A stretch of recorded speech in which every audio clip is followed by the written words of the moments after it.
Hello friends, welcome to my Cozy Haven. My name is Fiona. I'm really glad you clicked my video today. I'm going to be chatting to you about the books I've read this week, what I'm going to be reading this weekend, and all my other plans for the weekend.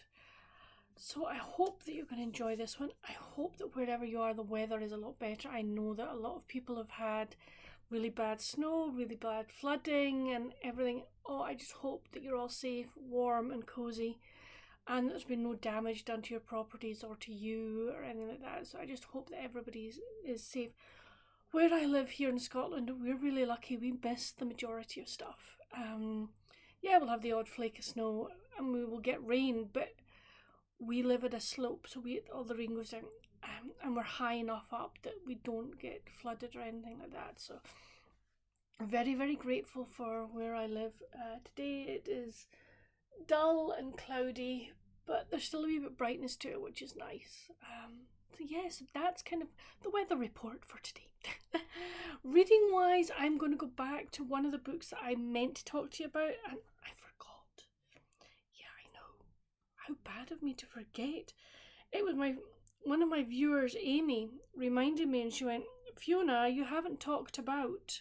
I'm like, oh, neither I have. So I'm going to try and pull the cover up if you hold.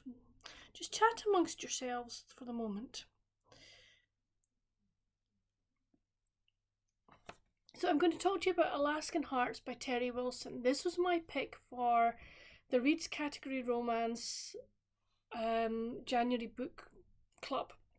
Terry Wilson was the picked author. You just picked a book that you wanted to read. I chose this one, and this is book 1 in this series. I love the love inspired line anyway. It just hits every button I want. So we meet Clementine, and Clementine is a journalist, and she has been asking for a number of years to go and report on the Gold Trail Husky Run. It's a big, like 7-day or 8-day husky race, and she's never been given the permission to do it, but she has this year. And she's just coming out of a breakup that her ex was just not nice. He kind of did her down and everything like that. So she doesn't have a lot of confidence in herself, but she thinks that maybe by going to do this that it will improve, that she'll get better. On her first day there, she meets Ben, and Ben used to be a dog slider. He was a musher, but there's a tragic accident and he no longer mushes. But he's now a photographer, wildlife photographer, and is the photographer for the Gold Trail Run.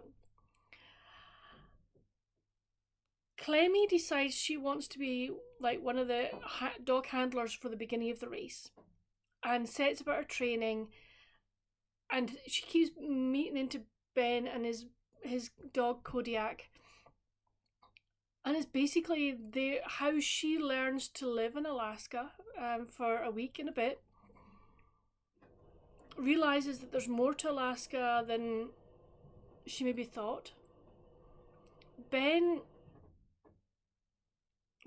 with Clemmy's help, realizes that he's missing out on a lot in life, and that maybe he needs to get back onto the sled, as the saying goes.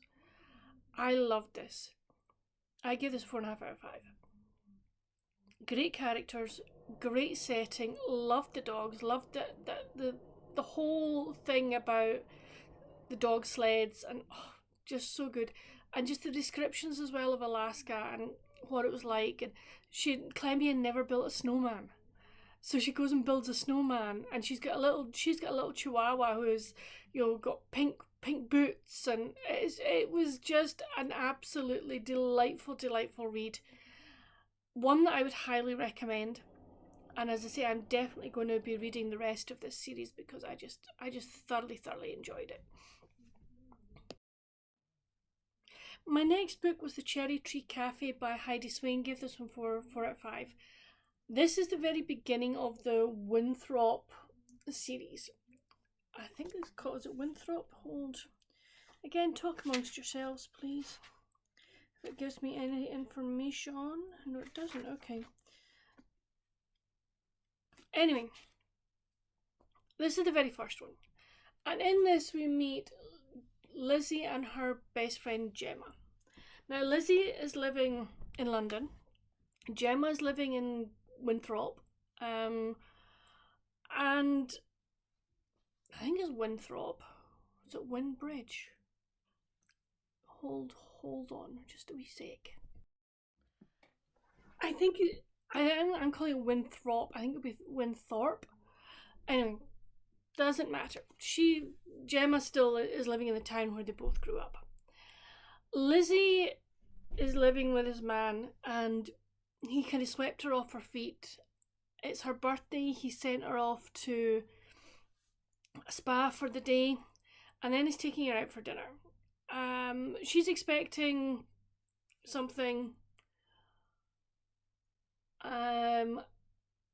She's expecting a marriage proposal, which you find out in the back. She doesn't get it. He basically dumps her on her birthday. Yeah. Nice guy. Really nice guy. And while she was at the spa, he was moving his stuff out of the flat. And she realises that,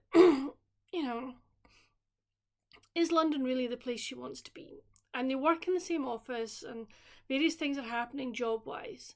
And Gemma manages to persuade her to come back to Winthorpe and help her and her husband Tom, because they've bought the Cherry Tree Cafe and they want to reopen it, but there's a lot of work that needs to be done. Lizzie is fantastic at crafts, with sewing machine, painting, the works. So she helps them get the cafe ready for opening, and Gemma persuades her to start a crafting club, or run crafting lessons, which she does, and it starts to take off. Now, while she'd been in London the day that she decided to jack it all in, she ended up at a crafting cafe, and the lady that was running it went, "You'd be brilliant at doing stuff like this," and she encourages her. There is conflict in this book because Lizzie has to make up her mind about something. Does she want to work and run her classes from the Cherry Tree Cafe? Or does something else that crops up, does she want to do that? Add into this Ben. Ben has come back home as well, and Ben and Lizzie used to have a crush on each other. But that was at school. Things have changed. Things have changed for him. There are secrets that he's keeping, and also that Gemma and Tom are keeping from her. What happens when she finds these out? It was really well written. Great characters. I loved the characters. I really did. I thought Lizzie was brilliant. I could understand why Gemma and Tom did what they did, and Ben, but I'm like, nah, you shouldn't have done that. You really shouldn't have done that. I liked, there was a change in change in relationship that Lizzie has with her parents, which I really loved. I thoroughly enjoyed that one. I loved all the crafting content. It's really, really good. I also enjoyed the bakery content as well. I'm not going to lie. So yeah, it was a really good start to a series that I've got the majority of the books in. I just need to, and I've got another one to caught up where we are. But no, I really love this series. Heidi Swain's a great author, and I'm just really, really glad to have read it. I also finished this week Paladin's Grace by T. Kingfisher. I've been buddy reading this with Rebecca, Colourful Book Nester. We both really enjoyed this, and I give this one a 4 out of 5. So we meet Paladin Stephen, and he basically, at the beginning of the book, his god dies. He's a member of the Gods of Steel temple, and the god dies. So it breaks a lot of the paladins, and they're taken in by another temple. Not as paladins, but just, well, they're used as paladins, but as also, guards, etc.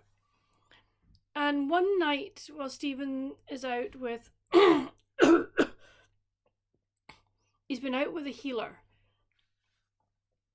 And the healer's like, no, I'm going to have to stay with this patient for the night. You go back to the temple. This lady runs up to him in an alleyway, and she's been chased by 2 other guys, and basically, he protects her. And the lady is Grace, and Grace is a perfumer, and he kind of finds out where she is or where she lives. He visits the shop, and there's a big prince coming to the town, and Grace's friend Marguerite arranges for her to brew a perfume especially for the prince. And while they go to present, she's got to go to court to present, and Grace, Stephen, and Marguerite come across something that is not right, which involves them then in court politics. When Grace is accused of something, Stephen and Marguerite try and do all they can to save her, as do the rest of the paladins that are in Stephen's, squadron, I'm going to call them. I really don't know what to call them. As does the Temple of the Rats, and it was really, really good. The humour in this was so fun. I really liked the way that T. Kingfisher wrote, and the characters come off the page at you. You also get bits where you're actually you're getting the paladin, you get Stephen and Grace's thoughts, which are really, really good. Let's see if I can find one for you. Stephen, his god might be dead, but chivalry still lived. So there you've got things like that, and then no, I'm not going to read you that bit. There's also a lot of there was some social commentary as well. I'm going to say that. It was strangely peaceful to share a space with another person who is absorbed in their own work, but still present. Still, they're gods. How long had it been? Little things like that was just really, really nice to read. I've tabbed it. I suspect that Rebecca's probably tabbed it more than I have. But no, I thoroughly enjoyed it, and we both decided we're going to read more of the series. I think there's 4 in the series. We will read them, but not back to back. We're going to have spaces. But no, thoroughly enjoyed this one. It was my first by T. Kingfisher. I definitely want to read more of hers. She's got a YA coming out, and it's I think it's a teenage girl, and I think she's a witch, but her familiar is a sourdough starter. I mean, I've got to read that, haven't I? So yes, so thoroughly enjoyed this one. So I then picked up, hold on, why did it go like that?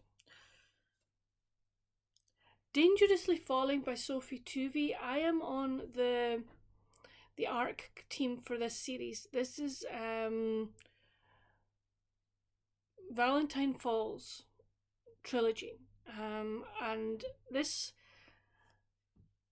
one we meet a UK cop who is over in America visiting her sister who's married a billionaire.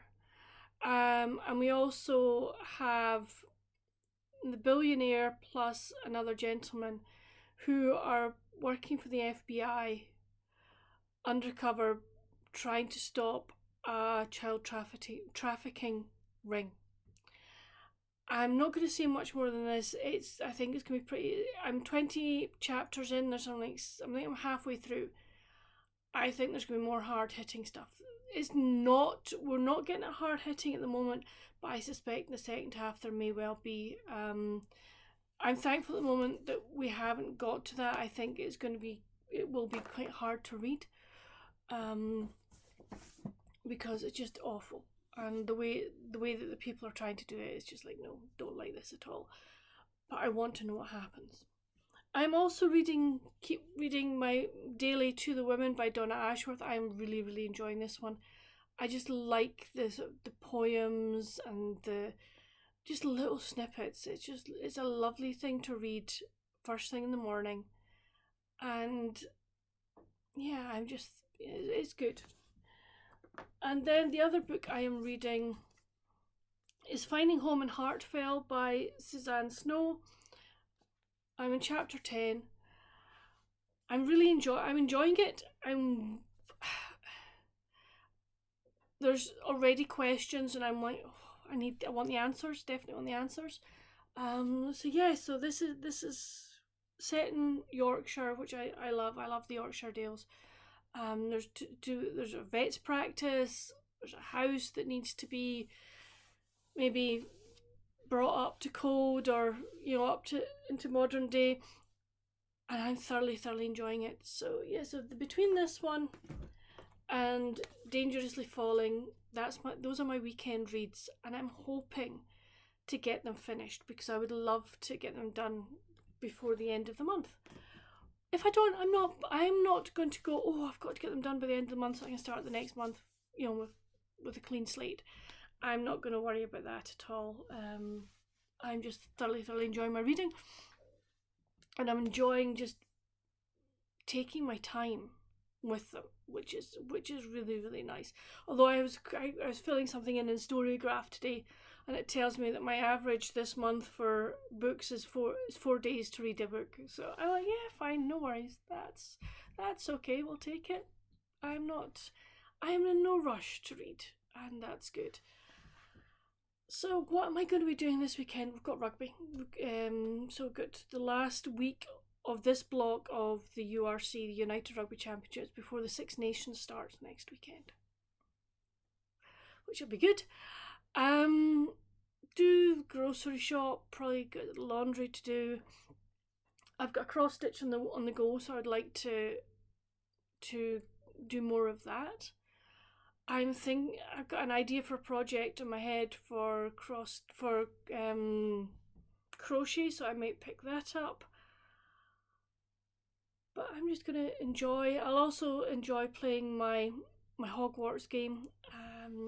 I got to the stage. I'm now out of first year. I'm into second year, which is nice. I'm into Transfigurations as well.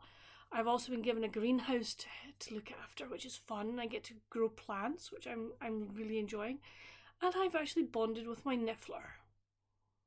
It was an animal I adopted, so I hit the top level for bonding with my niffler. So very happy. I'm finding I'm having to pull myself back. I could sit in that and just play it all day, but no, I'm not going to. I give myself so much time to make sure that all my animals and my plants are healthy, and then I'll maybe do a class. But I'm trying to give myself only 30 minutes on it, because if I didn't, I just sit there and do it, and I don't think that's a good idea. For me anyway, it's not a good idea, but that's fine. So that's it for this video, friends. I hope you've enjoyed it. Please come chat with me down in the comments. Have you read any of the books I've mentioned? Or if any of them sounded really good to you, I'd love to know. What have you been reading this week, and what are your reading plans for the weekend? Do you have any other plans for the weekend? I would love to know. And on your way down to chat with me, if you haven't already, I would love for you to subscribe, hit the notification bell, hit the like button. All of these just to help my channel grow, and I'm getting more subscribers, which I am totally loving, so thank you so much. And if you're new here, hello, welcome to my cozy haven, and I'm really glad you've joined us. But until my next video, friends, stay safe, happy reading, bye.